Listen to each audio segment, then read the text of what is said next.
Bom dia, gente. Bom dia a todas e todos. Sejam bem-vindos, bem-vindas à nossa segunda conferência da série 7 às Quintas, Olhares no Mundo. Hoje a nossa palestrante é a professora Luiz Noelle Graz. Eu vou ler o CV dela aqui, um minutinho.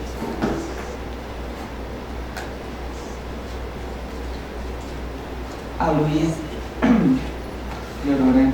A Luiz é doutora em História da Arte, investigadora no Instituto de Investigações Estéticas da UNAM, Universidade Nacional do México, desde 1983. É professora de História da Arquitetura mexicana dos séculos 20 e 21, assim como de cursos e conferências em numerosas universidades do México e do exterior.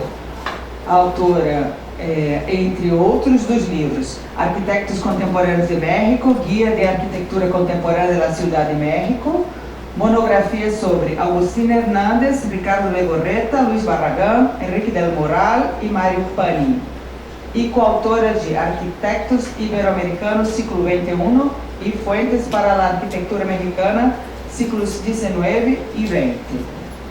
Membro da Arquitetura de Artes do Comitê Internacional de Críticos de Arquitetura, SICA, de ICOMOS, de Docomomo e da Associação Internacional de Críticos de Arte, AICA, e acadêmica honorária da Academia Nacional de Arquitetura e da Academia Nacional de Bellas Artes de Argentina.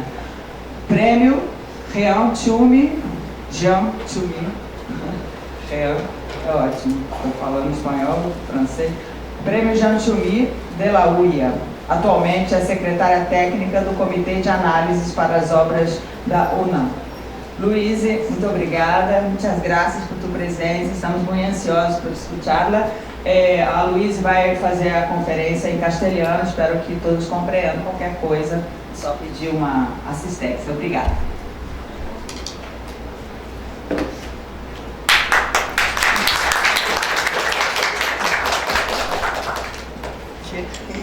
Buenos días, muchas gracias. Voy a tratar, ¿sí me escuchan todos bien? ¿Sí? Voy a tratar de hablar pausadamente y moduladamente para que me entiendan. Siempre me pueden interrumpir.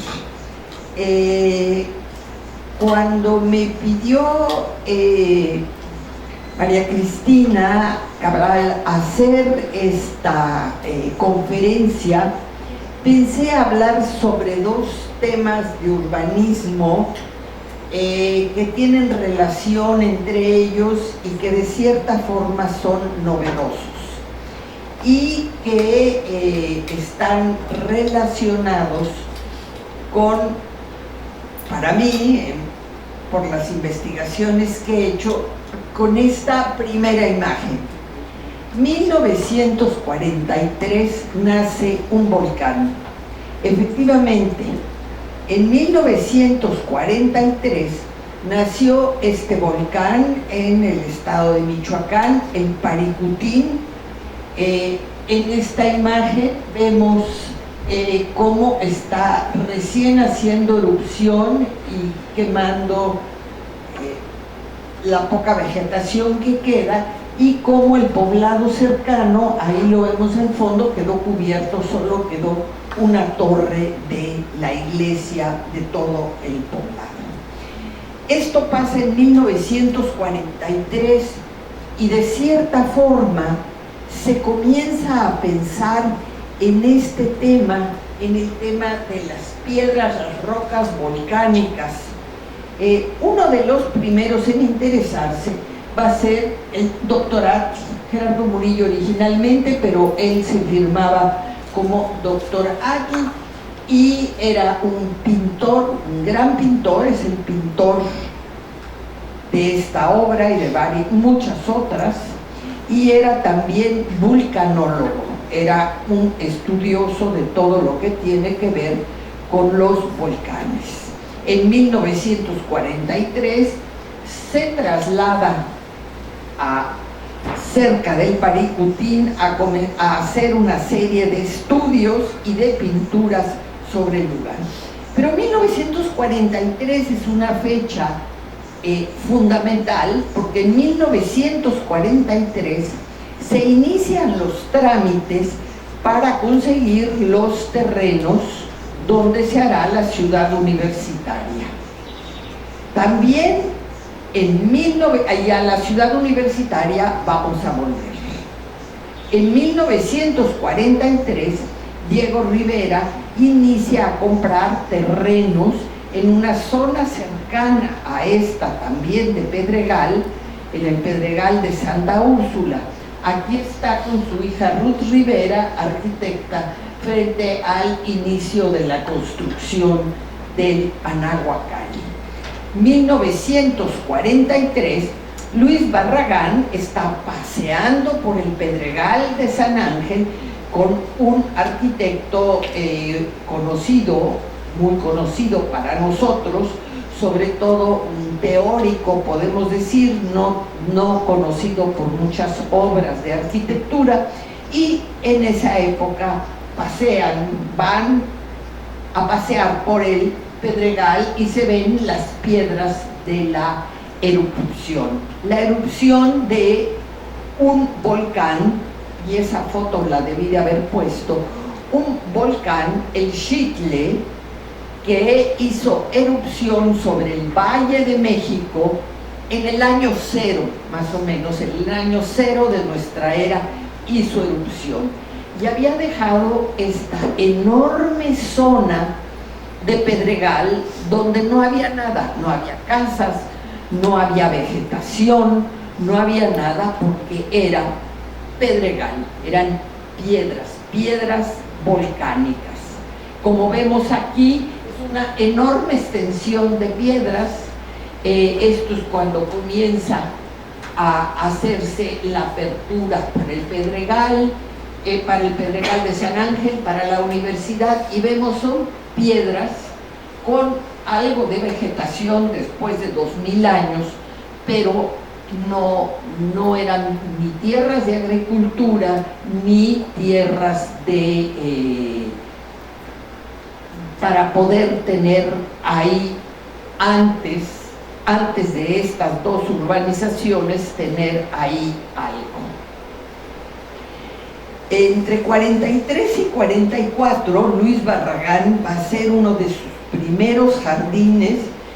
Este es un jardín particular, el Jardín del Cabrío, en esta misma zona del Pedregal, y comienza a interesarse por todo ello. Y vemos aquí una foto de cómo reconduce el agua, en fin, juega con el tipo de jardinería, hoy en día llamamos paisajismo, pero en esa época se llamaba del jardín, jardinería, y hace eso. También Armando Salas Portugal, en 1943, toma unas fantásticas fotos de la zona del Pedregal. Al fondo vemos los dos grandes volcanes de México, el Iztaccíhuatl y el Popocatépetl. Toma esas fotos y se hace una exposición en 1944 con la introducción de un gran poeta mexicano, Carlos Pellicer. Entonces vemos que en 43 hay todo este interés por una zona cercana a la Ciudad de México. Esto es el valle de la ciudad, donde está la Ciudad de México. Es un interés por una zona que durante mucho tiempo nadie le había prestado atención, era ahí un estorbo lleno de piedras. Frente a este mar de lava, Luis Barragán va a actuar a partir de 1945. Pero para entender cómo Luis Barragán se va a acercar a este mar de lava, pues hablemos un poco de Luis Barragán. Y a mí me gusta poner esta primera foto de el joven Barragán, más o menos de la época en que era estudiante, alrededor de 1924 o 25, interesado por ser piloto, y él va a estudiar, como dice ahí, en Guadalajara, ese es su título, Él no estudió arquitectura, estudió ingeniería civil. En Guadalajara no había escuela de arquitectura y estudió ingeniería civil, que era de cierta forma una carrera paralela, y que en ese momento tenía la gran ventaja de, al no pasar por una escuela de arquitectura, estar, podemos así decirlo, preliberado de las cargas de la arquitectura académica. Para 1924, que termina la carrera, hace, como algunas personas podían hacerlo en ese momento, el Gran Tour de Europa. Y llega primero a Andalucía, y ahí está una foto de él en el Generalife. Estos arcos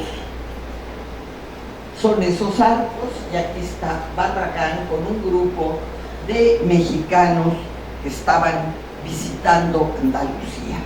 Para él Andalucía va a ser algo, por un lado, cercano a él, y por otro lado el gran descubrimiento de la jardinería, del paisajismo, del tratamiento, del importante tratamiento del agua que va a tener sobre todo la zona islámica del sur de España.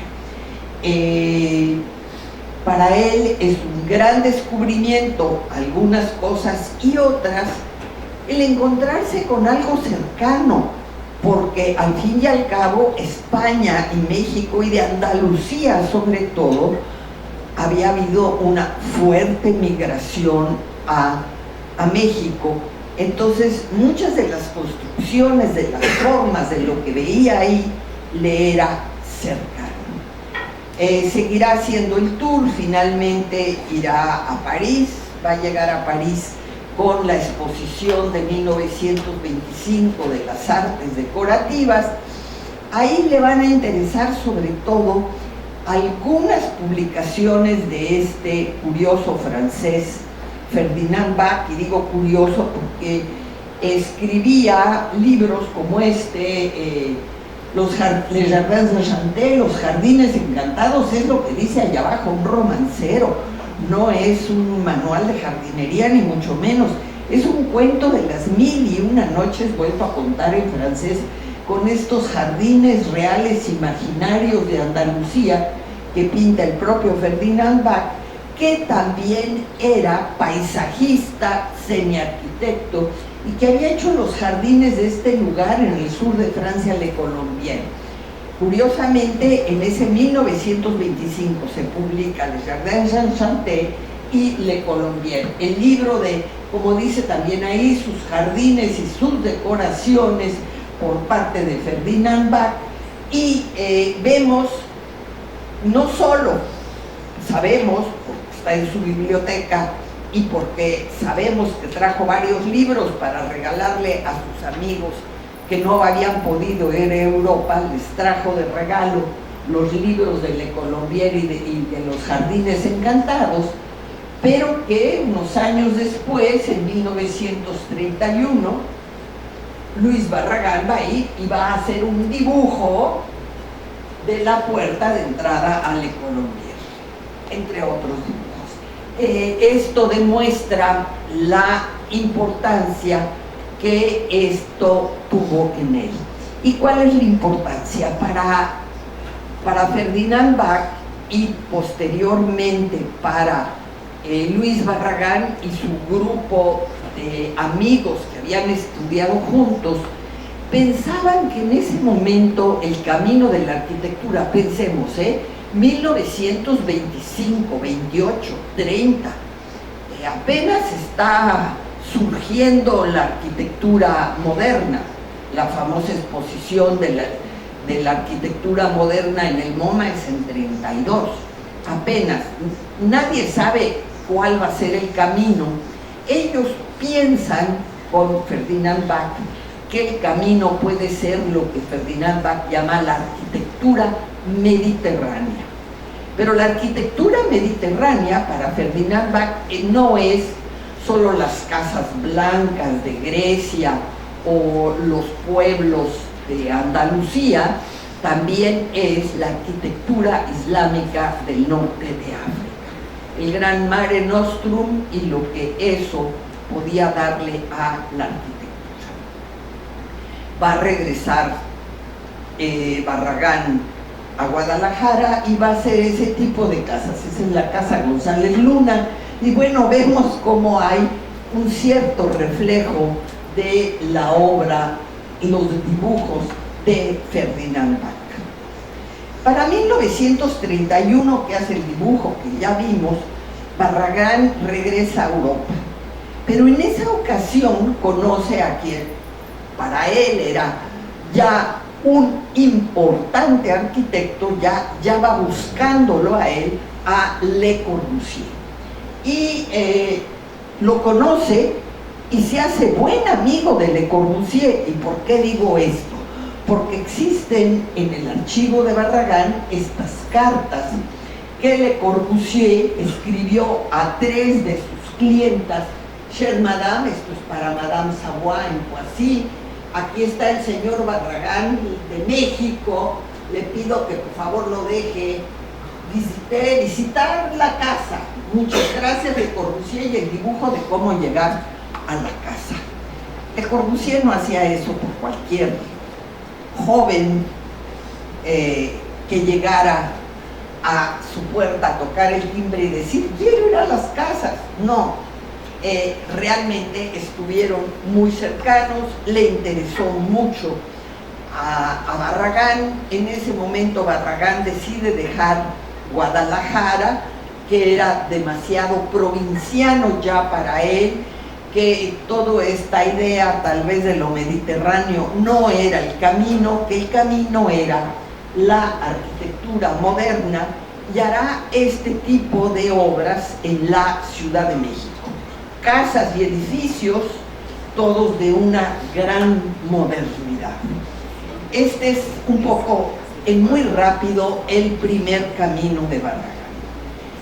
Pero para 1940-45 decide que esta arquitectura no es lo que él quiere hacer, que a él lo que le interesa realmente es el paisajismo.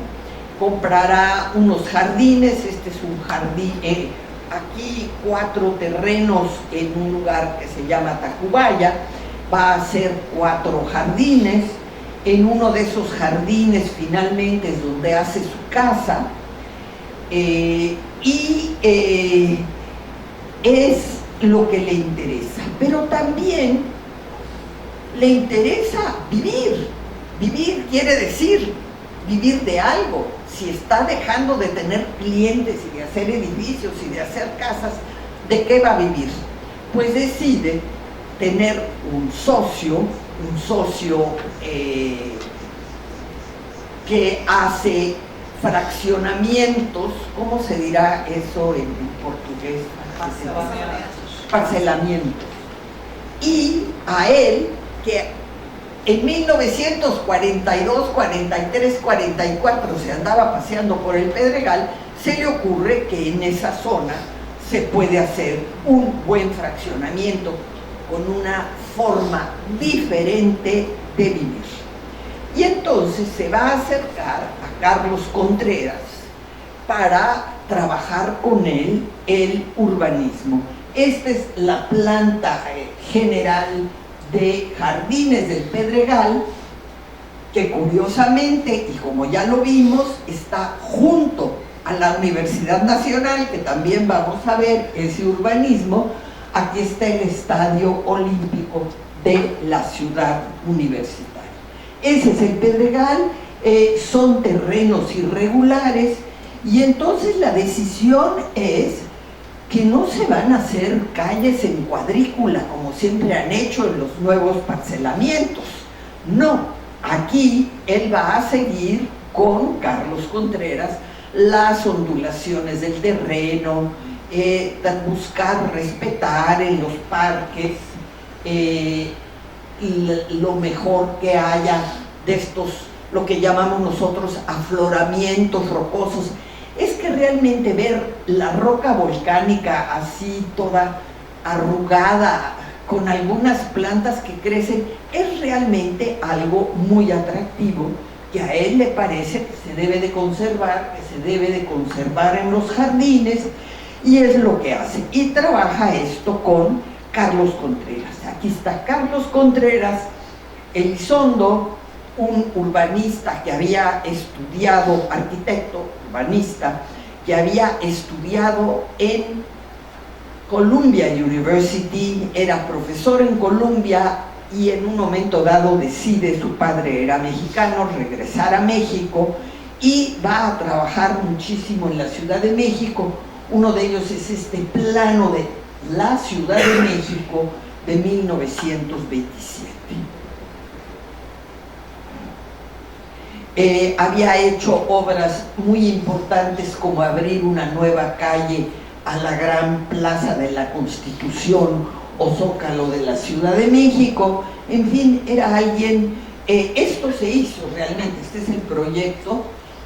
Aquí no había calle, se construyó un edificio y se hizo esa calle, que es la única calle que se ha hecho. Esta es la Catedral de México, el Palacio de Gobierno y el Palacio de Gobierno de la Ciudad de México.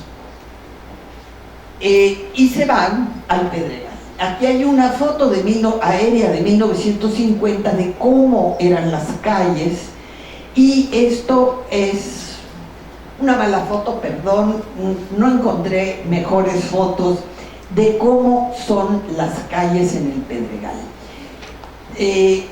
En un principio eran terrenos muy grandes, se podía ver hacia el interior, poco a poco la gente fue levantando rejas y subdividiendo los terrenos, pero en fin. Pero pongo esta foto porque la idea de Barragán es que las banquetas, ¿cómo se dice banquetas?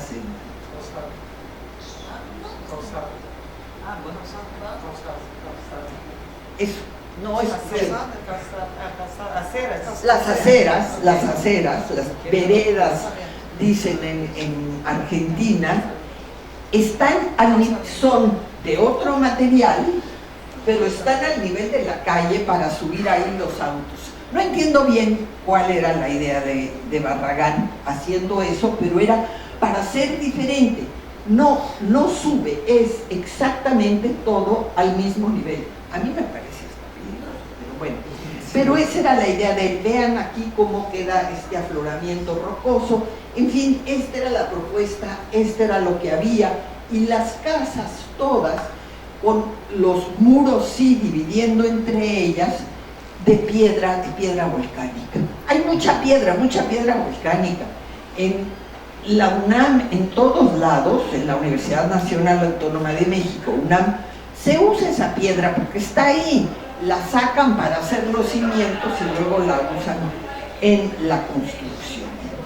Y él va a planear dos parques en el fraccionamiento.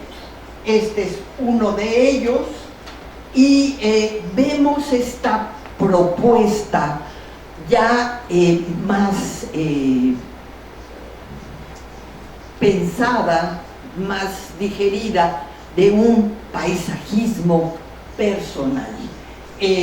Va a dejar aparente cuando puede, y existen lo que llamamos afloramientos rocosos de la lava de hace 2000 años,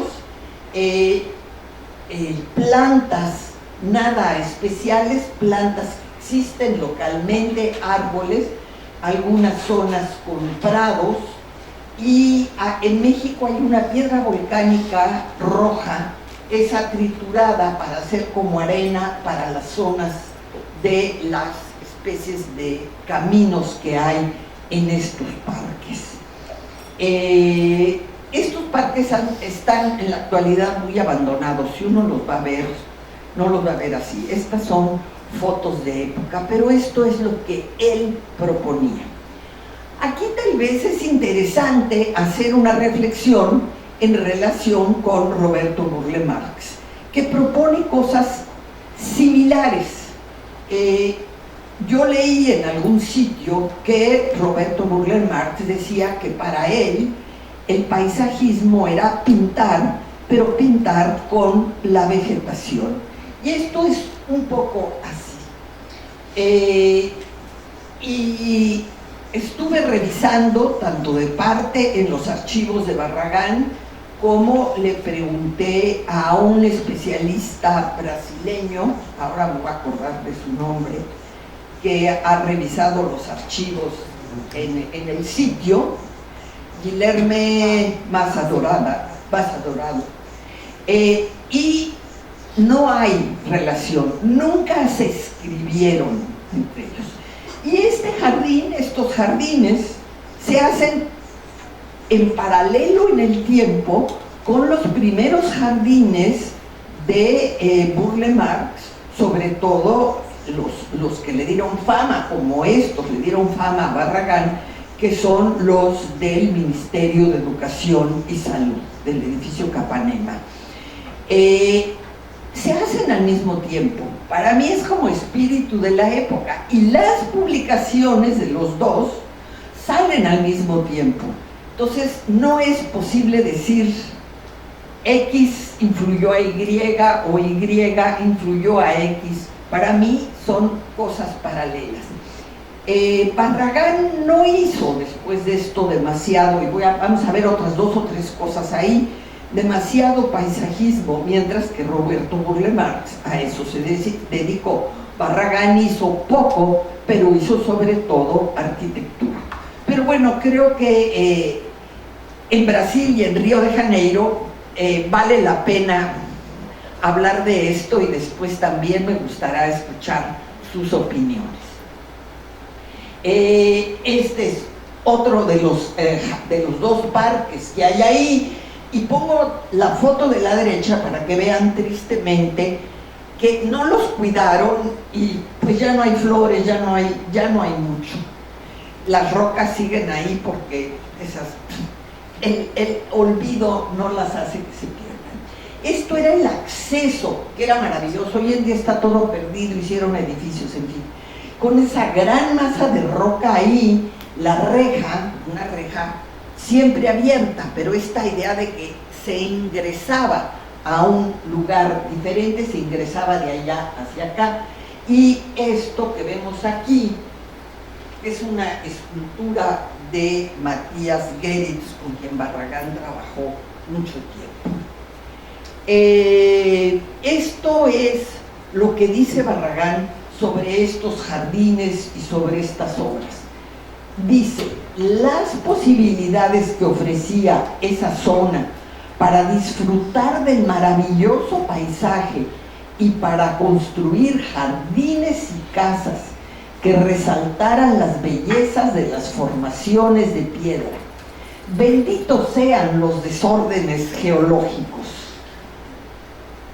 En realidad, para él era una maravilla trabajar en un lugar que antes había tenido estas corridas de lava. Aquí vemos el tipo de piedra que es el resultante para construir de la piedra volcánica. Esto era lo que se llama el jardín muestra. Este es un jardín que hizo para que vieran cómo podían hacer las gentes el jardín en su casa. Y esto que vemos acá atrás, que no existe más, era la caseta de ventas, donde uno iba a ver los planos del lugar, a tratar de conseguir un terreno. Y esto era un terreno ahí que después compró otra persona, o una persona. Esto era un hueco natural que llenó de agua, con un chorro de agua, en fin, cómo se podía ver ese lugar. Y aquí hay gente un domingo visitando. Todo esto son, como les digo, fotos de época. En Jardines del Pedregal va a hacer Luis Barragán 2 casas, una que está perdida, una que existe, y otras 2 casas que se llamaban casas muestras, que son casas que se hacen para vender. Y esta es una de esas 2 casas que se hicieron para vender, donde, bueno, el acceso a la alberca a través de esta cortina de roca, las plantas originarias, casas muy cerradas hacia el exterior, hacia la calle, y los grandes ventanales hacia el jardín, que es algo privado, que es algo también que para Barragán era muy importante. La única casa que queda, y que queda bien, las 2 casas muestras están totalmente deformadas, los clientes las fueron cambiando. Esta la acaban de restaurar y la restauraron muy bien, es la casa de la familia Prieto López, que como vemos es muy cerrada hacia el exterior, muy abierta hacia el jardín, que tiene 2 niveles, hacia la zona de la alberca, y donde cuando puede va dejando esos remanentes de roca.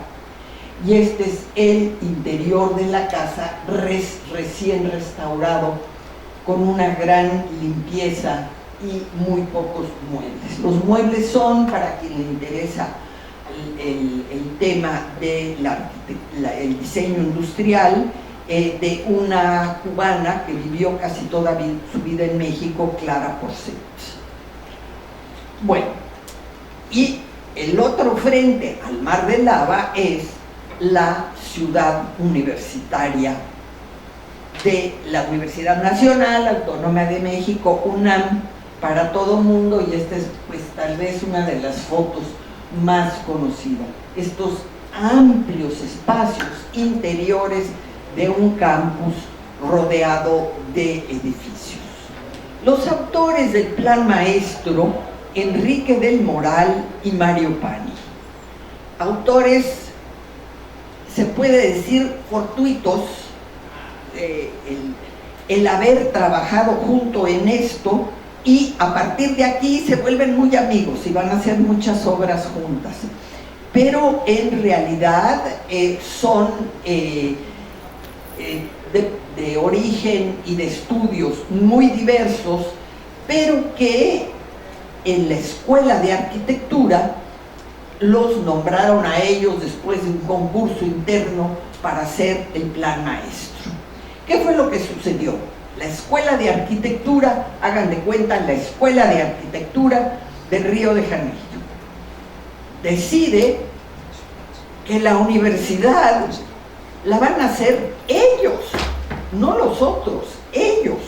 Y entonces se ponen a trabajar. En cuanto ven que se van a comprar los terrenos, se ponen a trabajar, hacen este concurso interno. En este concurso interno los mejores proyectos son uno de Del Moral, uno de Pani, les dicen, ustedes trabajan juntos y van a decidir que todos trabajan ahí. Entonces, los edificios en torno al núcleo central los van a hacer más de 50 arquitectos en grupos de 2 y de 3, que ahí van decidiendo, ustedes 3 hacen esto, ustedes 4 hacen esto otro. Algunos se conocían bien, otros no, pero trabajaron y trabajaron de manera fantástica y hicieron un conjunto realmente notable, tan notable que hoy por hoy está declarado, está en la lista del Patrimonio Mundial de la UNESCO, y son las 2 únicas universidades que están en la lista del Patrimonio de la UNESCO, son la Universidad Central de Caracas y la de México. Bueno, Enrique del Moral estudió en la Ciudad de México, en la Escuela de Arquitectura, y había hecho algunas obras más dentro de algo que podemos llamar regionalismo, muy cercano a las primeras cosas que hacía Barragán.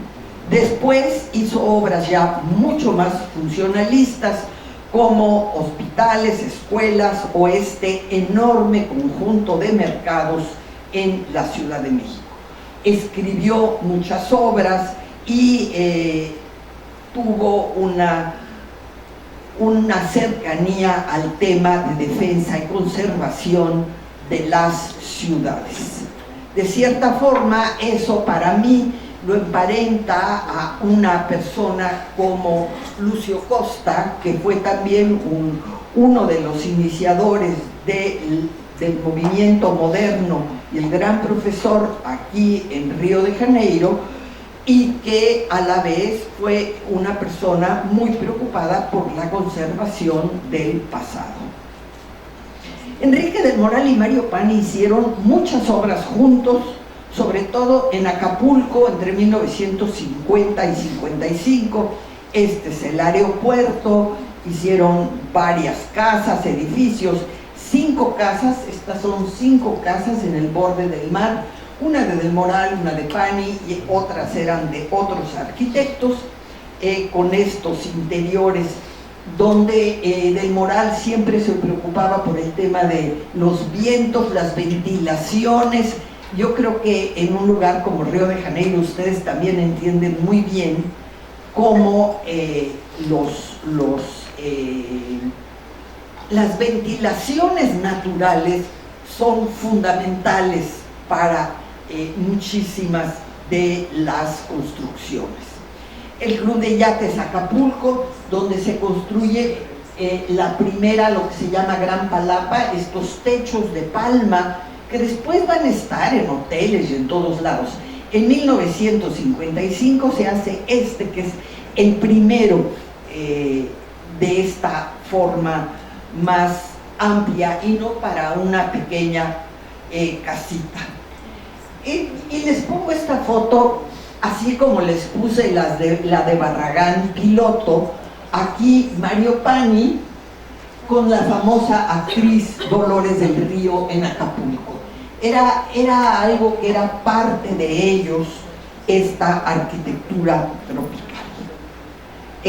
Mario Pani había estudiado no en México, sino en la Escuela de Bellas Artes de París. Y para él el tema del urbanismo era algo que lo preocupaba. Tenía, además de su oficina de arquitectos, junto una oficina de urbanismo. Ahí trabajaba con un famoso urbanista, José Luis Cuevas. Y aquí, hablando de Acapulco, les pongo los planos regionales de Acapulco que hizo muchos planos. Él trabajó con otros arquitectos en el primer comité para construcción de escuelas en todo el país, en el primer comité para la construcción de hospitales. Estas son algunas. Él hizo la Escuela Nacional o Normal de Maestros, el Conservatorio de Música, en este programa de escuelas. También en el plan de construcción de hospitales hizo algunos hospitales, pero sobre todo planificaron los hospitales. Lo importante, sobre todo en el plan de construcción de hospitales, es que trabajaron en un seminario de arquitectura hospitalaria con los médicos.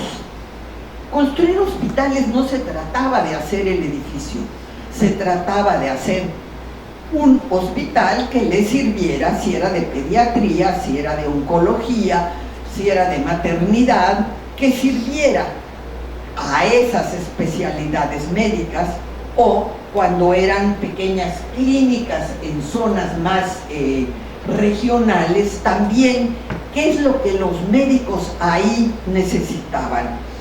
Ese sistema de trabajo lo van a transponer, bueno, pasamos esto, a la ciudad universitaria. Ahora hablaré de eso.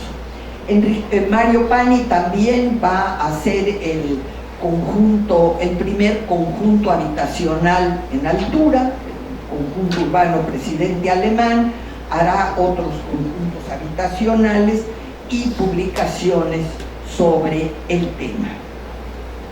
Como les digo, Mario Pani en su taller de urbanismo estaba interesado en el urbanismo y en la planificación. Por eso es que era una muy buena asociación con Enrique del Moral para hacer el plan maestro de la ciudad universitaria. Esto es el crecimiento de la ciudad en Mérida. Trabaja también ya, además, ahí de José Luis Cuevas, Domingo García Ramos. Van a hacer toda una planificación de la zona, de muchos otros lugares, esto es Mazatlán, y eventualmente van a hacer lo que llaman, esto es así como grande en los momentos en que pues países como México y yo creo que Brasil también hacían las cosas en grande. Si vemos 58, 54, ¿qué les recuerda por aquí en grande en Brasil? Brasilia. Brasil hizo Brasilia. México buscó arreglar todos los puntos fronterizos con Estados Unidos que estaban en muy mal estado, y cómo en cada una de esas ciudades es lo que iban a poner hospitales, museos, escuelas, y ahí está marcado esto, es todo lo que iban a hacer en cada lugar. Realmente fue, y mucho de eso se hizo, así como Brasilia, tal vez no se concluyó, pero mucho de Brasilia se hizo. Era un gran momento para hacer estas cosas. Tenemos que decir que Mario Pani vino varias veces a Brasil. Primero vino justo antes del Plan Nacional de Hospitales y después vino como jurado, aquí está, a la primera Bienal de Arquitectura de Sao Paulo. Fue jurado, le interesó muchísimo, en la revista que él tenía publicó, aquí está los edificios del Parque Gingle, en fin, estuvo en todas estas cuestiones. Hubo en él este interés por Brasil, tanto que en la revista publicó 2 números dedicados a la arquitectura de Brasil, en particular el 64 dedicado a o una gran parte sobre Brasilia. Bueno, llegamos a la ciudad universitaria, que es una vista aérea también de la época más o menos de 1953, que va a hacer ese plan maestro con Enrique del Moral. ¿Y cuál es la idea? Bueno, las universidades en Europa las universidades eran edificios en el centro de una ciudad, uno o varios. Por ejemplo, en Salamanca hay varios edificios. Había otra forma de entender la universidad, que era la forma anglosajona. En Inglaterra y en Estados Unidos se hacían edificios alrededor de algo verde, de yard, lo llaman ellos. Ese es el Yard de Cambridge, enfrente de la biblioteca. Ese es el Trinity College de Cambridge, en Inglaterra. Y de cierta forma, alrededor de 1940, en el mundo se comienzan a construir muchas universidades. A mí me llegó una invitación para escribir sobre la UNAM en un libro donde hay universidades de todo el mundo. Es posible que la primera de estas universidades donde son una ciudad universitaria. Aquí estamos en una que no se concluyó, estamos en una ciudad universitaria. Son núcleos universitarios fuera del centro de la ciudad, fuera de edificios aislados. La primera es probable, hasta donde yo he visto, que sea la de Roma, y de ahí se dan en todo el mundo. Francia, me enteré en ese libro, se hacen como 30, es realmente notorio ese trabajo. Y México, decide también en esa época hacer su ciudad universitaria. Claro, los proyectos de Le Corbusier para Río de Janeiro, que nunca se hicieron, eran un poco las ideas que guiaban. Cuando se hace finalmente el plan maestro, para evitar que lo hiciera alguien más, que fueran a invitar a alguien del extranjero, lo que sea, hacen el plan maestro, invitan a todos los arquitectos a hacer los edificios de alrededor y hacen una gran maqueta y se la muestran al presidente. Aquí está Enrique del Moral, que en ese momento era director de la Escuela de Arquitectura, y este es el presidente de la República y le está enseñando lo que va a hacer la ciudad universitaria en una maqueta, y unos días después está Del Moral con el presidente visitando el sitio para enseñarle a qué iba a hacer. Ya para que no hubiera duda que se iba a hacer y que lo iban a hacer los arquitectos de la Escuela de Arquitectura de México. Este es el plan maestro que se hizo, el dibujo del plan maestro, donde finalmente algunas cosas no se hicieron, en particular esta zona, que era la zona de dormitorios. En las universidades de Estados Unidos hay dormitorios para los alumnos. En México se había pensado que se iba a hacer, pero finalmente no se hicieron. Quedaron algunos cimientos y hoy en día la universidad, las escuelas han crecido hacia acá. Pero esto eran los dormitorios que no se hicieron, la zona deportiva para los alumnos, la zona deportiva pública con el gran estadio y la zona escolar, donde está aquí la rectoría y las diferentes escuelas alrededor. Es en estos edificios en los que participaron, como les digo, en equipos de 3 y de 4, más de 50 arquitectos. Obviamente, lo que es el Pedregal, los jardines de Barragán, eran algo que también tomaron en cuenta. Hubieran querido que Luis Barragán hiciera el paisajismo de Ciudad Universitaria. La Ciudad Universitaria se concluyó justo con la conclusión de ese presidente. Hubo cosas que no se hicieron, entre otras la jardinería. A mí esta foto la pongo, están Pani y Del Moral.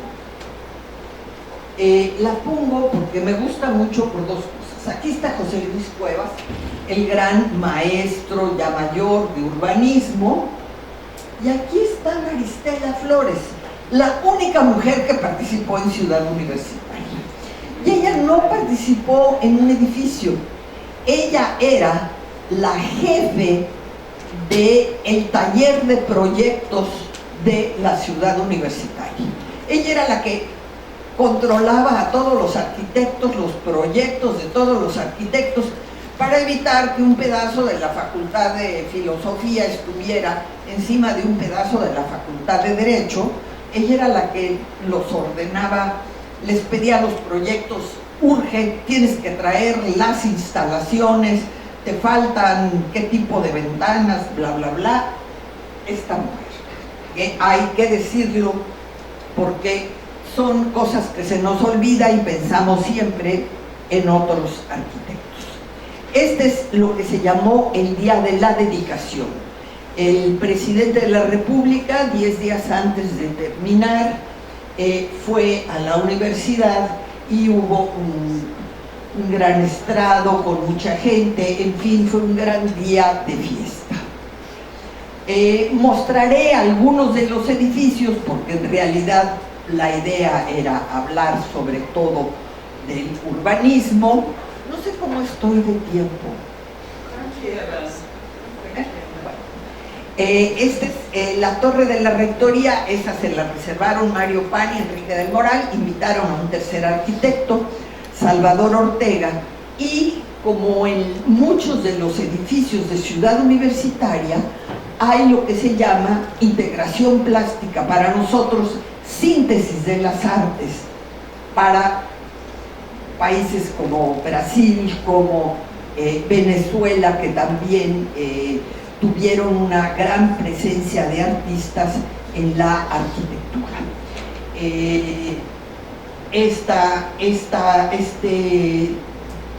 mural de Siqueiros, hay 3 murales de Siqueiros en Rectoría, uno aquí, uno acá que no vemos, y este aquí, que en realidad es el testero, la parte del frente de un doble piso, que es el auditorio del Consejo Universitario. Las decisiones finales de la UNAM no las toma el rector, las toma el Consejo Universitario y están perfectamente marcados en la arquitectura. Y aquí vuelvo a lo que les dije del Plan Nacional de Hospitales. En todos los edificios de Ciudad Universitaria están registrados quiénes fueron los asesores. Aquí fueron con rectores y administradores a preguntarles qué necesitan en la torre de rectoría. Lo mismo hicieron en la Facultad de Ingeniería, en la Facultad de Medicina, cada grupo de arquitectos. Por eso es que esas escuelas o facultades siguen funcionando, porque no hicieron nada más un edificio, hicieron un edificio específico para odontología o específico para filosofía y letras, y funciona de esa forma. De filosofía y letras tiene una gran biblioteca, tiene un teatro. El de odontología tiene grandes espacios donde los alumnos aprenden en las personas a trabajar la odontología. Por eso todos son específicos y todos más o menos, claro, crecimiento, etcétera, máquinas nuevas, pero más o menos siguen funcionando. Es interesante entender cómo viene de la parte de los hospitales. La Biblioteca Central, que es probablemente el edificio más fotografiado de México, de 3 arquitectos, Juan O'Gorman, Gustavo Saavedra y Juan Martínez de Velázquez, y que tiene 4,000 metros de mural de piedras de colores. En realidad son placas de 1 metro por 1 metro, acomodadas de acuerdo al diseño de Juan O'Gorman, él trabajando directamente con un grupo corto de operarios, y cómo las fueron poniendo en su lugar. La obra de Juan O'Gorman tomaría toda una conferencia, aquí me quedo, pero es una obra fantástica. Este es el Estadio Olímpico, que tiene, que es de, ahorita me voy a acordar, de Augusto Pérez Palacios y otros 2 arquitectos, y tiene al frente este relieve de Diego Rivera que se llama La familia y el deporte, y que el estadio, que era universitario, en las Olimpiadas de 1968 colocaron el pebetero para poner la flama olímpica y se convirtió en el Estadio Olímpico Universitario. En cuanto al urbanismo, ya habíamos visto que del taller de urbanismo de Mario Pani estaban José Luis Cuevas y Domingo García Ramos. Domingo García Ramos era además profesor en la Escuela de Arquitectura de Urbanismo y escribió este libro, Iniciación al Urbanismo, como un poco su libro de texto. Y con Domingo García Ramos se hizo la distribución vial de la universidad. En esta foto aérea también de la época vemos todos los remanentes rocosos que había y cómo las vialidades son todas vialidades ondulantes, un poco como las de Carlos Contreras en el Pedregal de San Ángel. Sin embargo, estas tienen un sentido muy particular. Estas tienen este sistema que diseña Domingo García Ramos de circulación siempre libre a la derecha, en retornos a la izquierda, nunca hay cruce de calles para tener una mayor seguridad, nunca hay cruce de peatones, hay puentes para pasar y hay puentes también para pasar, sobre todo las grandes, la avenida central, avenida Insurgentes, que es una avenida que viene del centro y va hacia el sur, hacia Cuernavaca, Acapulco, se convierte en esa carretera para pasar por abajo. Ven ustedes aquí, pasa por abajo y en algunos lugares también pasa por abajo.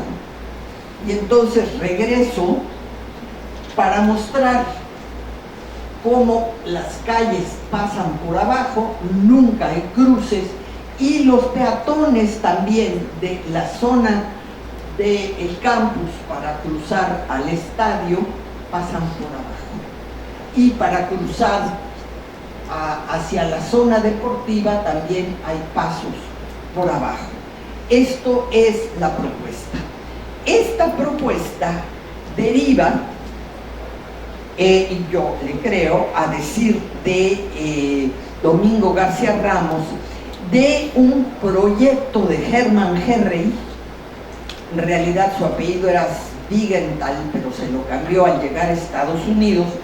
Abajo está un proyecto que él hizo para Manhattan, que no se realizó, y que las propuestas de Hermann Herrey, publicadas en una revista llamada Pencil Points, las retoma Domingo García Ramos. Esto está en Iniciación del Urbanismo, y el único lugar donde se hacen es en México. Hermann Herrey tuvo éxito a través de Domingo García Ramos en México. En Estados Unidos nunca construyó nada. En México se hizo con José Luis Cuevas, Domingo García Ramos y obviamente Mario Pani, el plan maestro de ciudad satélite con ese mismo sistema de Hermann Herrey. Bueno, ciudad universitaria. Aquí está nuevamente esta vista aérea. Como ven, los pasos, sobre todo este es el más grande, por abajo, para aquí hay otro, los alumnos hacia el estadio y las circulaciones, y solo la entrada a la gran supermanzana, idea lecorbusiana de la supermanzana, solo entradas ciertas a estacionamientos. En fin, es todo una forma de un urbanismo de la época. Aquí vemos el Estadio Olímpico, se ven muy bien los pasajes para los peatones, el gran espacio de estacionamiento y el Estadio Olímpico que se hace en una depresión existente del terreno y que se amplía para hacer el estadio. Estos son los pasos a desnivel, los diseñaron Santiago Greenham, arquitecto, y el ingeniero Samuel Ruiz, y los construyó Félix Candela, el famoso estructurista. Aquí estamos viendo la construcción y arriba vemos ya más de cerca Paso de Peatones, con el título claramente escrito allí. También la ciudad universitaria se planeó con pórticos, o sea, hay edificios que tienen pórticos en la parte de abajo y hay otros lugares donde hay pasos a cubierto. Es un poco como en la ciudad universitaria de Caracas, como aquí somos zona tropical, hay mucho sol o llueve mucho, se protege para poder caminar alrededor del campus central. También desde ese momento se hizo la señalética. El basamento de piedra, la piedra que se usa en todos lados, y la parte en todos lados en esa zona, y donde queda ciencias, donde queda contaduría, administración, las circulaciones siempre hacia dónde van. Esto además es algo que a mí me da gusto enseñar aquí, porque lo renovaron, pero lo renovaron idéntico, en los mismos lugares. Lo único que hicieron fue quitar la placa anterior que existía, poner una nueva, con exactamente el mismo tipo de letras y los mismos tonos de color. Por eso se ve tan bien hoy en día, pero son idénticas a las que se pusieron aquí hace más de 70 años. Es parte de todo el trabajo que se hace para mantener la ciudad universitaria dentro de su originalidad, ya que es patrimonio nacional y está en la lista de patrimonio mundial de la UNESCO. Y bueno, donde se puede, se hacen jardines, que se conservan, rocas se conserva, en fin, se tiene el mismo tipo de acercamiento al lugar, que es con el mismo tipo de árboles locales, etcétera, que se tiene o se tenía, porque se perdió mucho, en Jardines del Pedregal. De la ciudad universitaria, ya casi para concluir, señalar, este es el plano de la ciudad universitaria. El terreno fue enorme, enorme. En un principio solo se usó una tercera parte, que es esta, esto y hasta acá. Y esto es lo que está declarado patrimonio, lo demás no, porque aquí van a ser los dormitorios que ya no se hicieron. Es una tercera parte. Después se construyeron la parte de ciencias, se amplió acá, esto es el centro cultural y la zona de humanidades, y todo lo que ven verde se va a quedar verde siempre. Es reserva ecológica. Una tercera parte de la UNAM es reserva ecológica, no se puede entrar, no se puede tocar nada, se conserva la naturaleza como estaba. Aquí hay una escuela preparatoria, pero todo esto, aquí está el espacio escultórico, todo esto es reserva ecológica. Es, por un lado, un gran pulmón para la Ciudad de México, y por otro lado una idea de conservación que yo me parece muy adecuada. La reserva ecológica se declaró en 1983, y aquí están más o menos las hectáreas para que vean. El campus central tiene 175, la REPSA o Reserva Ecológica del Pedregal de San Ángel 237. Pero a mí me parece también adecuado que en un momento dado la UNAM dijera basta, ni una construcción más, guardemos parte de lo que era. El 18 de julio de 2005 fue Monumento Artístico Nacional, el 2 de julio de 2007 ingresó a la lista de la UNESCO. La ciudad universitaria tiene un plan maestro para toda la ciudad universitaria y un plan de gestión para el campus central y para su cuidado y conservación.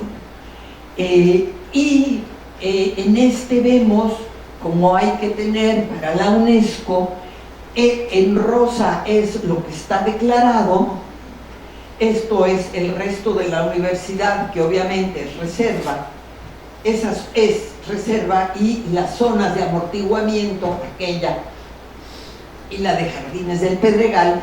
Y puse esta foto porque me gusta, porque tiene que ver con los dos grandes núcleos urbanos diferentes que nacieron en esa época, que nacieron de un valle del volcán. Y que esta es una pintura del doctor Atl, pero concluyo con esta frase de Carlos Pellicer, un poeta que escribió sobre todo sobre cierto tipo de temas, que dice: este valle que ves, taller de fuego, fábrica de volcanes, todo altura, es hoy la gigante arquitectura de lo que furia fue y ya es sosiego. Muchas gracias.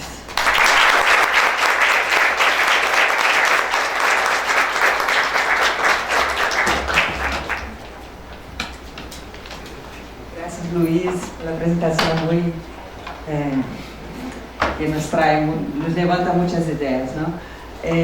Queria agradecer também a Maria Cristina Cabral, que está aqui, que é a professora que fez o convite para a Luiz estar aqui hoje, e queria passar para ela comandar aqui a discussão, esse debate. Cris, obrigada pela participação. Obrigada a você, Adriana, e ao ProURB, né, por estar proporcionando esse encontro com essas pessoas todas. A Luiz, por essa rica conferência, né, muito rica, tem muitas similitudes com os nossos processos no Brasil, né, e acho que a gente podia tratar disso. Vou abrir para as perguntas. Quem quer começar? Quer começar?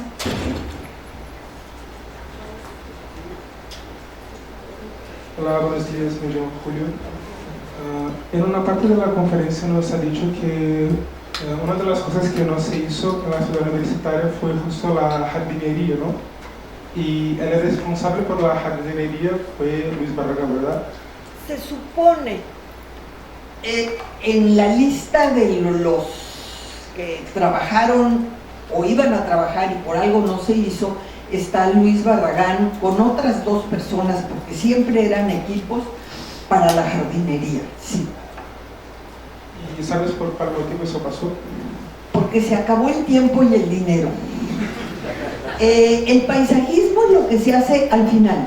El paisajismo, se termina el edificio, se va todo lo que es construcción y materiales y se hace el paisajismo o la jardinería. Pero se acabó el tiempo, se acabó el dinero. Hay que decir que la ciudad universitaria se construyó en menos de 2 años. Es algo realmente notorio y se cuidó mucho el dinero, pero pues llegó a un momento. Hay también algunos murales que se iban a hacer, que quedaron los dibujos, porque ya no hubo tiempo para que se hiciera, y ya después fue un nuevo presidente y al nuevo presidente no le interesó poner dinero. Eso pasa en todos lados.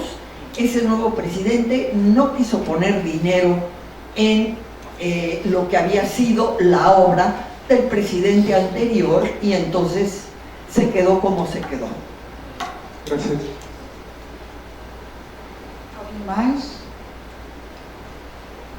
Bom, então eu tenho 2 perguntas, Luiz. Me gostaria de saber um pouco das relações de Barragán com o Brasil, se elas existem, porque hablaste de Mariupani com o Brasil. E Barragán, ¿hay relaciones? ¿Tú lo conoces? ¿No? La verdad, no. Barragán, y en aquella época, cosa que hoy en día, cuidado, no vamos a tener. En aquella época la gente escribía cartas y a través de las cartas uno se entera de muchas cosas. Hoy en día que mandamos en WhatsApp y pierde uno el teléfono, nadie va a saber quién era amigo de quién y quién le dijo qué a quién. Pero bueno, esa es la parte. Están las cartas. Barragán tenía una relación epistolar con diferentes personas. Por ejemplo, fue muy buen amigo de Gio Ponti y en una carta Gio Ponti le dice que la casa que hizo la Villa Blanchard en Caracas está inspirada en la casa Prieto López que mostré de Barragán. Pero con Brasil no. En 1952, que fueron muchos arquitectos al Congreso Panamericano de México, no fue Burle Marx. y por ejemplo sí fue Carlos Raúl Villanueva, creo que fue Lucio Costa, no estoy segura, y no se conocieron nunca. Y cuando fue por primera vez a México, Barragán nunca vino a Brasil, y cuando Burle Marx fue por primera vez a México, camino a Estados Unidos, porque hizo algunas obras y otras se quedaron en proyecto, no estaba Barragán en México y no se conocieron. Entonces no hubo ninguna relación. Probablemente vieron la obra el uno del otro en las revistas, porque los dos tenían fama, pero hasta allí. Aí uma outra. Tem alguém tem alguma questão? Essa por aqui.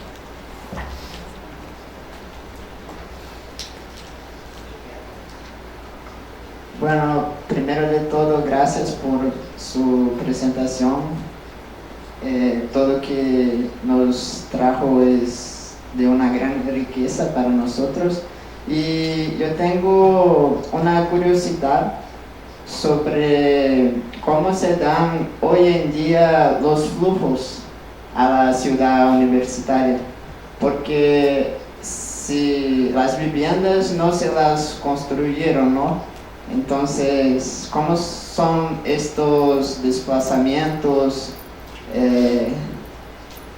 Las personas llevan mucho tiempo para llegar como acá o no, y una provocación, si no valería la pena tomar una parte del terreno, aunque sea de la reserva, para construir las habitaciones, si no valería cambiar una parte de este pulmón por la reducción del humo de los desplazamientos. La parte tal vez del intercambio que dices del pulmón y lo verde, probablemente, no lo sé. No se hicieron los dormitorios por varios motivos. Uno de ellos fue porque hubo una huelga estudiantil, había unos dormitorios en el centro de la ciudad y fue un desastre, y los estudiantes incendiaron los dormitorios. Fue cuando dijeron no más. Por otro lado, en esa época una buena parte de los estudiantes, un 30%, venían de todo el país, porque había muy pocas universidades fuera de la de México. Y los padres no querían que sus hijos estuvieran en un lugar con quién sabe quién. Entonces, no querían que sus hijos estuvieran en un dormitorio, sus hijas mucho menos. En América Latina no estábamos acostumbrados a eso. Entonces, se dieron cuenta que había un rechazo de los padres hacia eso. No vinieron muchas mujeres de provincia, y los hombres que venían a casa de una tía, un primo, un amigo, que los cuidaba de las malas influencias. Piensen, es 1950, la libertad que hay hoy en día para los jóvenes no existía, y por eso no se hizo. Llegar a Ciudad Universitaria es fácil, está en la ciudad. En metro, hay una estación de metro allí, y hay muchas líneas. Hay lo que llamamos Metrobús, que es autobús que llega por Insurgentes, pero hay una línea de metro por atrás,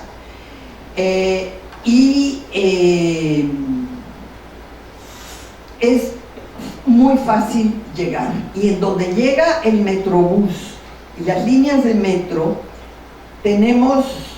se instalaron sistemas de bicicletas que llegas, dejas tu tarjeta de estudiante o de profesor, te dan una bicicleta, vas, regresas la bicicleta y te devuelven tu credencial. Entonces, el transporte es realmente fácil, sin demasiado problema.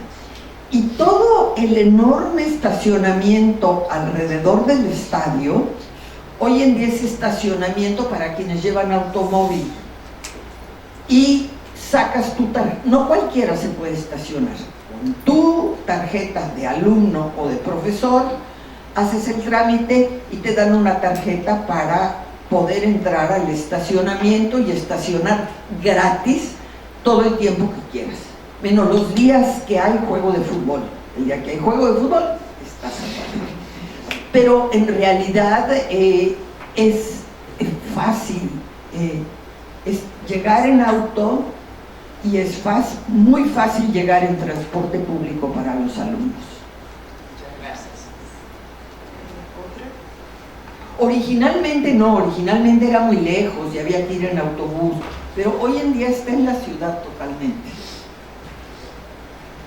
Hola, gracias por su palestra, muy interesante, muy sorpresiva. Yo, la verdad, me sorprendió porque yo siempre ubicaba la obra de los dos un poco aislada en el tiempo y imaginaba Barragán como una especie de segunda generación del modernismo mexicano, pero son contemporáneos, ¿no? Porque, no sé si pasó acá en Brasil, solo eso, pero O'Gorman y Pani, por supuesto Rivera, son muy conocidos de así como de contemporáneos a los Soposta, o Calimay, y esas cosas todos los 50. Y Barragán, mira que aconteció en Brasil, yo no sé, creo que en los 80, fue conocido acá. Y ahora, fijándome en la obra de ellos, me parece que tienen una cosa así, porque de una cierta manera O'Gorman y la ciudad universitaria medio que mira a los muralistas, a Diego Rivera y eso, lo relaciona con eso, ¿no? Artísticamente. Y Barragán parece una cosa así más abstracta y del arte concreta, de la posguerra. Entonces, te quiero preguntar, además del hecho de que se hayan dedicado, yo creo que Barragán no tiene obra pública, ¿verdad? Es una escultura, aquella va con Goethe. Pero edificios públicos, es más los privados, ¿no? ¿Por qué te parece que, así me da la impresión que son muy alejados artísticamente las propuestas arquitectónicas de esa generación, bueno, sobre todo Barragán en relación a sus contemporáneos, ¿no? No sé si compartir con eso, ¿qué te parece? Bueno, primero ver las edades. Barragán 1902, creo que igual que Lucio Costa. Del Moral 1905, Pani 1911. Son más jóvenes. Por otro lado,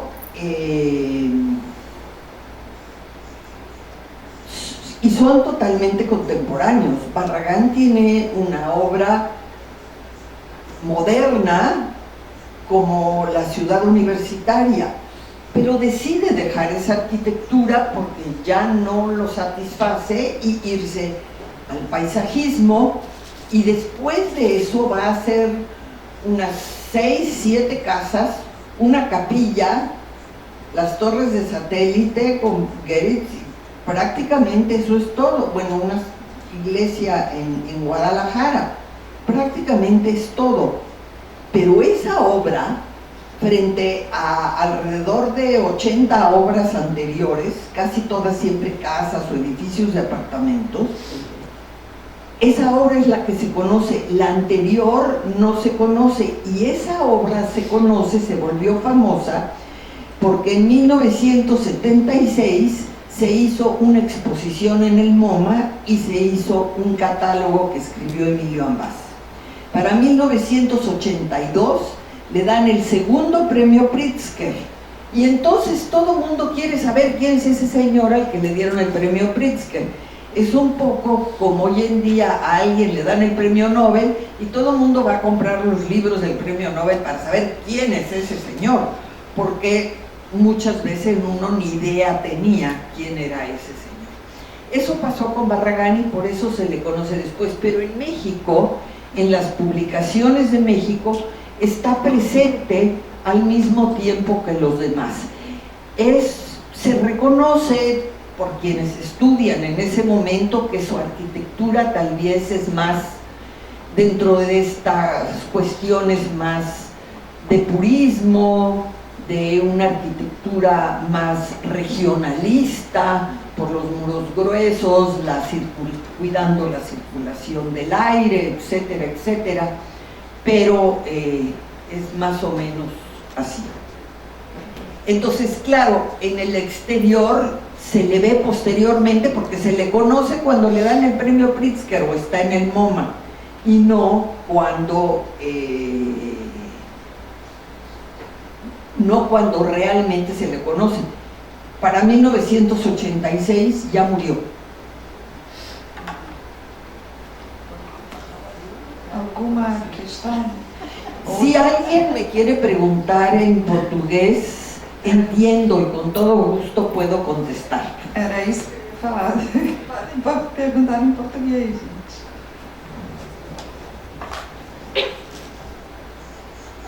Así como ustedes me entendieron en español, yo los entiendo en portugués. Bom dia, obrigado pela apresentação.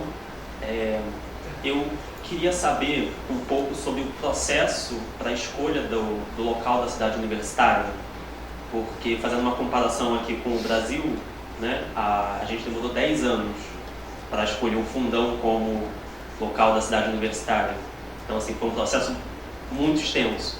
Queria saber como foi isso na Cidade do México, considerando que você falou que ela foi construída em 2 anos, né? Compreende? ¿Cómo ha sido elegido el sitio para la ciudad universitaria allá? Acá se tardó 10 años para que hicieran el proceso. Habían visto, ya había esta inquietud, como dije en un principio, por hacer ciudades universitarias. Comienza a surgir en todo el mundo y comienza a surgir sobre todo porque la idea de que hay que tener profesionales y buenos profesionales. En México se había visto varios terrenos y ninguno se compró, ninguno era suficientemente amplio. Comienzan a ver estos terrenos, como dije, en 43, cuando nace el volcán, pero realmente los adquieren a finales de 46. Y se comienza a hacer esta planificación. El plan maestro está listo, se hace entre 47 y 49, y en 50 se pone la primera piedra, y en 52 lo que se hizo, se hizo. Sí fue muy corto, realmente, sobre todo la construcción fue muy corta.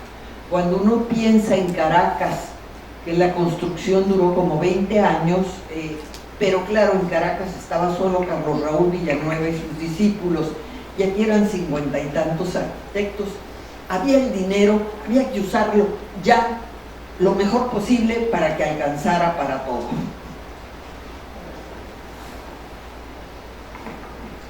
Okay.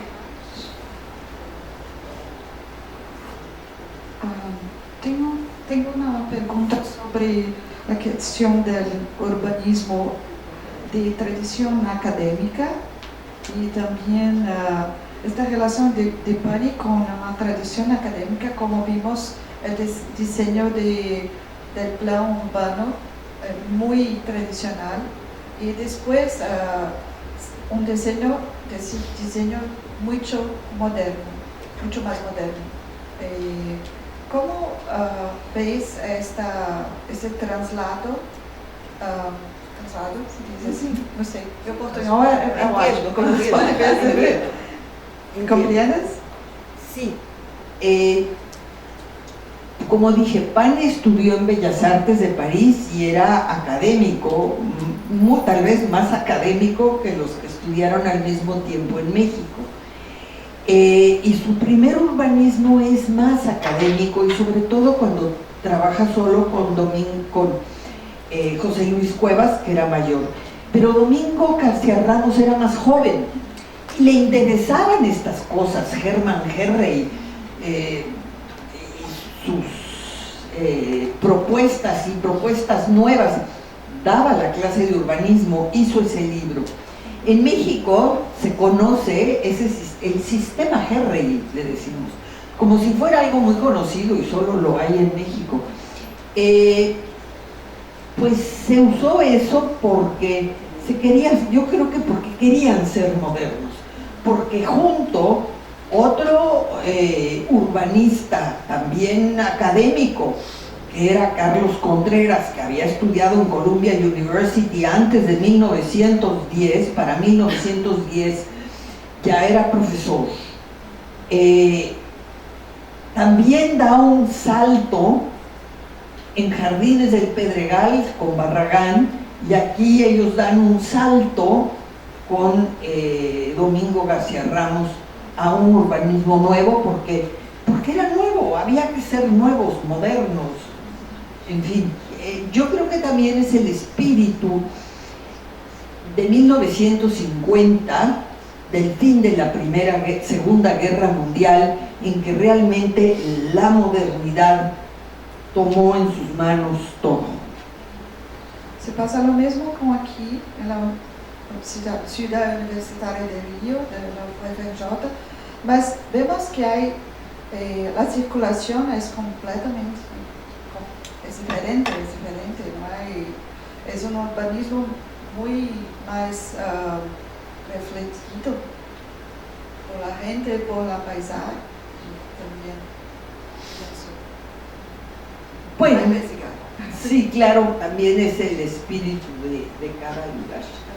Pero si vemos de Brasilia, es eso, es lo nuevo. Había que ser nuevos en todo, modernos. ¿Alguma pergunta mais?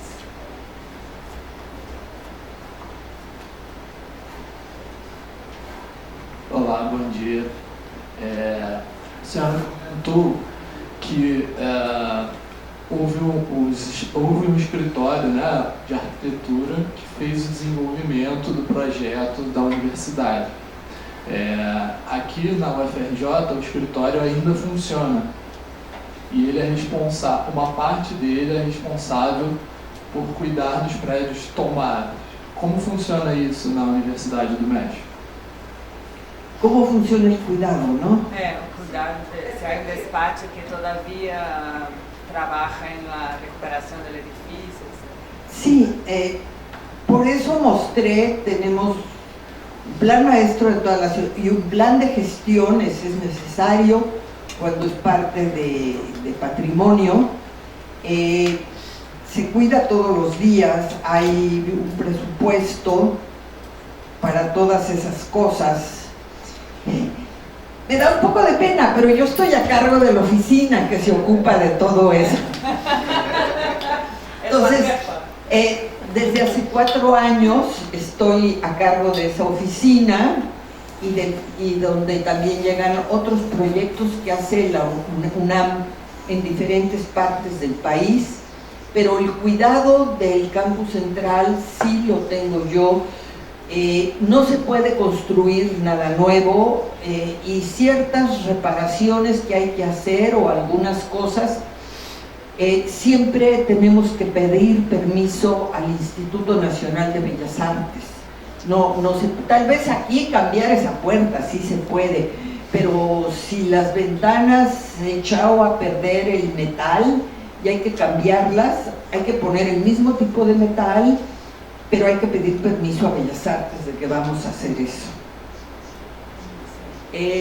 Y se cuida, lo cuidamos lo más posible. Yo soy una persona que no deja que se haga nada que no se deba de hacer, porque hay que ser muy drástico, extremista, para evitar que A ver, el gran problema que yo tengo son los directores de las escuelas y facultades. Cada uno se siente emperador de su reino, ¿no?, durante 4 años o 8 si eres reelecto.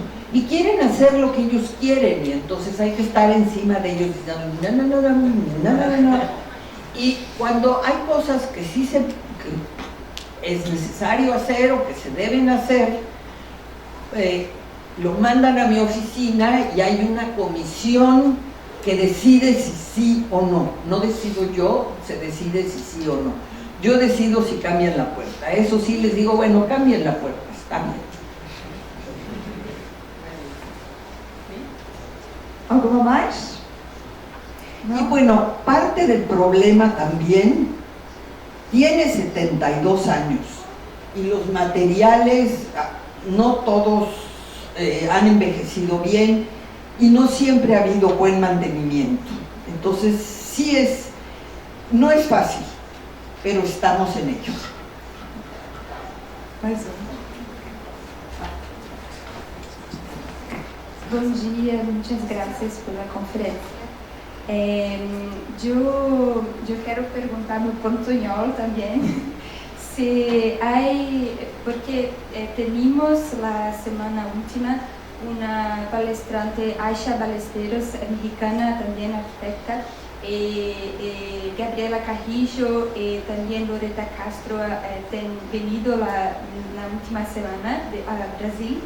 Elas hablaron bastante de proyectos públicos en función de la crisis de agua que hay en México, que es muy serio y que el gobierno de México ha investido mucho en proyectos públicos que van dentro de este tema.